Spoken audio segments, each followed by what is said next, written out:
Hey, it's Emma Chamberlain. I designed these new glasses for Warby Parker and I basically can't take them off. Like, I'm showering in them and sleeping in them. They're just that good. Go see them all at warbyparker.com. And you know what? Have a good day too. Okay? All right? Bye. What if you could hear your favorite song for the first time again? Introducing the all-new, reimagined Nissan Kicks. With an available Bose Personal Plus sound system that uses speakers in the headrest to create a 360-degree listening experience. You've never heard anything like this. Reimagine your music and your drive. Experience the all-new, reimagined Nissan Kicks for yourself at nissanusa.com today. Available feature. Bose is a registered trademark of the Bose Corporation. It's another Q&A edition of Optimal Health Daily, and I'm Dr. Neil Malik. Hey there, happy Friday, and welcome to another Q&A edition of Optimal Health Daily, where I answer your health questions related to fitness, diet and nutrition, and more. You send in the questions, and I answer them for you. And if you do send one in, and you're in the U.S., we'll mail you a copy of our hardcover workbook. If you're outside of the U.S., we'll email you a PDF version. Now, what's the easiest way to send in a question? Just email it to health@oldpodcast.com. Now, once a month, usually during the first Q&A episode of the month, I mention a bit about my background and credentials so you can better understand where my perspectives come from. And given this is the first Q&A of the month, it's time. Now, I've always been obsessed with Batman, but I wasn't always obsessed with nutrition, exercise, health, and wellness. You know, all the things I talk about on this podcast. But being diagnosed with a chronic disease at the age of 19 definitely changed my life's purpose. It was then that I decided to focus my attention on helping others. I didn't want anyone else to experience a chronic disease diagnosis like I did. And in order to do that, I wanted to be sure I had some credibility. This is not meant to be a humble brag, but instead gain your trust. I received both my master's and doctoral degrees in public health. And to make sure I covered all of my bases, I also became a registered dietitian nutritionist, a certified health education specialist, and a certified exercise physiologist through the American College of Sports Medicine.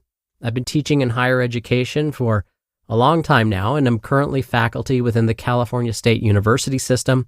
I've published peer-reviewed studies, presented at national and international conferences, and have been interviewed by over 70 different media outlets for my expertise on basically all the things I talk about on this podcast.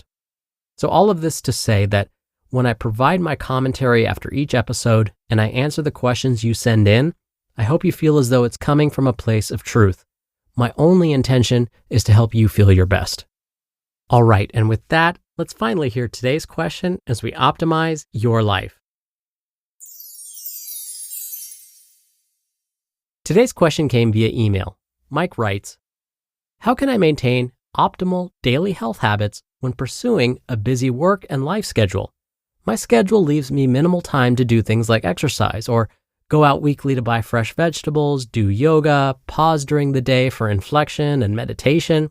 Sometimes my exercise, healthy eating, and journaling and meditation, and other things that are healthy for my mind, body, and spirit are sidetracked by my kids' soccer practice or other things needed for my family. I think one obvious answer is get organized and make time, but I'm curious if there's a lifestyle designed for this kind of living so that we can accomplish all of our and our family's goals without sacrificing our own health. Thank you so much for taking the time to listen to the show and for your question, Mike. I hope that I can be of some help. Let me put it this way. I wish I had the solution to this issue that so many of us face. How can we possibly put aside our responsibilities and make space in our busy lives for these health and wellness habits you hear me talk about on this show all the time? Again, I wish I had the solution. So all I can offer are some suggestions that I hope will help. As someone, again, who has a chronic disease, which you just heard me talk about, I don't like surprises, especially when it comes to my health. So for me, not knowing how my disease was going to progress and what I would be up against drove me crazy. I became paralyzed with fear. I would take my medications, but I wouldn't do anything else to help improve myself. I didn't want to exercise. I didn't want to change my diet. I didn't want to meditate. Nothing. It wasn't until my medication dosages had to go up and I had to think about paying for my own health insurance that I started to slowly change my habits. And I repeat, this was a very slow process. So when it comes to incorporating some of these lifestyle habits, I will share with you what I've learned from experience, along with what researchers have discovered. Now, I understand, Mike, in your scenario, you are motivated to do these things. It's just a lack of time. And I promise, these principles will apply to you too. 1. Begin with this thought. Do something today for which your future self will thank you. Health can be dramatically improved even with just small lifestyle changes. So even if you perform just one small behavior today that makes you feel better, that works. Because tomorrow, you may not feel the physical effects of that one small behavior right away, but you will mentally. You'll begin to gather momentum. And to quote Newton's first law of motion, an old cliche, an object in motion stays in motion unless acted upon by an unbalanced force. So, if you can repeat that one small behavior again in the near future, it will continue some of that momentum and likely help you feel a bit better about your situation. These little wins can be so important because it often leads to increased confidence, which can help motivate us to move on to bigger changes later. Now, 2, I must mention something about willpower. Far too often, we blame our lack of willpower for our inaction. But the truth is, willpower comes and goes. And frankly, it's exhausting to rely on our willpower all the time. In fact, I probably have less willpower than the next guy when it comes to pizza, french fries, and donuts, since those are my favorite foods. But think of willpower like a muscle. Exercising it every so often is a good thing, but exercising it too often and it leads to fatigue from overuse. Willpower operates this same way. Using it every now and then is good, but relying on it all the time will just lead to exhaustion and disappointment. This is often why the end of the day is the most challenging time to try and eat more nutritious foods or fit in some time to exercise.